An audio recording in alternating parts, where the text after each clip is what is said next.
محبت و فیض او را اعلام کنید.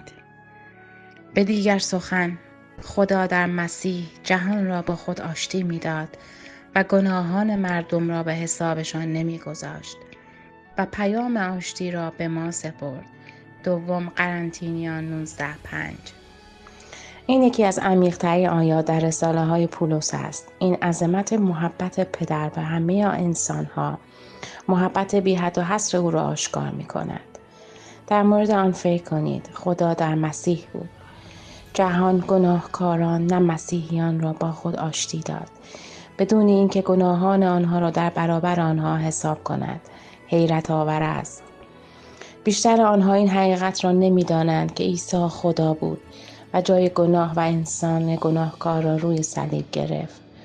او بدترین درد و مجازات را به عشق به انسان پذیرفت. این را به خاطر می آورد که اشعیا نبی چگونه او را در اشعیا 3:2-53 توصیف کرده است. او توضیح داد که او هیچ شکل و زیبایی، هیچ شکوه سلطنتی یا پادشاهی ندارد که آنها باید به او نگاه کنند.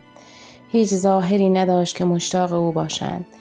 او را کسی توصیف کردند که مردم روی خود را از او بگردانند. مطرود و بی احترام. با این حال جهان نمی‌دانست که خالق جهان، کسی که تک تک ما را آفریده است، کسی که به نمایندگی از آنها به آن صلیب آویزان شده است، آنها نتوانستند او را بشناسند، از حضور او غافل بودند. اما به همین دلیل است که او ما را فرستاد تا محبت او را اعلام کنیم. تمام جهان باید بدانند که عیسی تجسم محبت خداست که فرستاده شده تا بشریت را با خودش آشتی دهد، نه اینکه گناهانشان را در مقابل آنها بگذارد.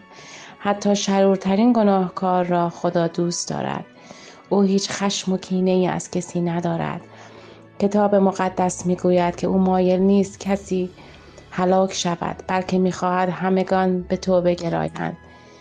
این وظیفه ماست که این پیام را اعلام کنیم. آشکار کنیم که عیسی کیست، محبت و ارزش قربانی او را اعلام کنیم.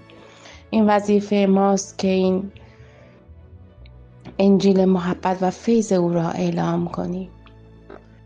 پدر عزیز، از اینکه انجیل محبت و فیض خود را به من سپردی سپاسگزارم. همانطور که من شهامت حقیقت محبت تو را اعلام می کنم، بسیاری می شنوند و به پادشاهی پسر عزیز تو منتقل می شوند تا در میراث باشکوهی که به نام عیسی برای آنها آماده کرده ای قدم بردارند. آمین.